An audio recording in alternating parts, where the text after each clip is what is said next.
المسوري من سلطنة عمان. كوتش، في السنوات الأخيرة طبعا الكرة السعودية شهدت تطور كبير، وأعتقد أن الحكومة السعودية صرفت المليارات من أجل الارتقاء بالدوري السعودي وباللاعب السعودي بالذات حتى تتحقق الإنجازات، ولكن إلى الآن ما شفنا أي إنجازات تحسب للكرة السعودية. صعودكم إلى كأس العالم هذا مش إنجاز أعتقد، لأن السعودية صعدت سابقا، وحتى من قبل أن تأتي أنت كمدرب السعودية وصلت إلى الدور 16 في كأس العالم، وبالتالي أعتقد أن عندكم ضغوطات، حتى وإن أجبت بأن لا توجد ضغوطات، الضغوطات موجودة حتى تكافئوا الحكومة السعودية على صرف هذه المليارات، وأيضا الجماهير السعودية اللي غابت عنها البطولات.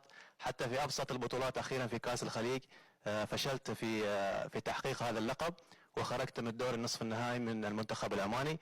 كيف تتعامل مع هذه الضغوطات من خلال بطولة كأس العرب، وأيضا للاعب أو الكابتن الحارس اللي موجود؟ أعتقد أنتم كلاعبين أيضا تعيشوا هذه الضغوطات يعني وتطمحوا في تحقيق هذا اللقب أو أي إنجاز للكرة السعودية سواء الحكومة وحتى الجماهير. كيف تتعاملون مع هذه الضغوطات؟ أول شيء أنا اسمي نواف العقيدي وما عليك زود، بس أنا الصراحة وأنت تقول اسمك ما كنت مركز في اسمك.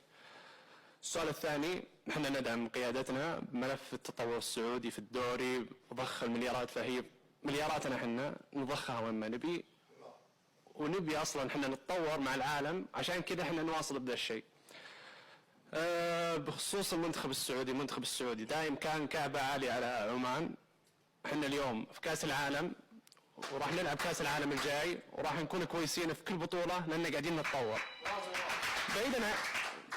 بعيدا عن كل شيء، بكره ان شاء الله راح يثبت المنتخب السعودي مين هو، زي ما كنا نثبت اول، ومثل ما قلت لك احنا جالسين نتطور في كل المجالات.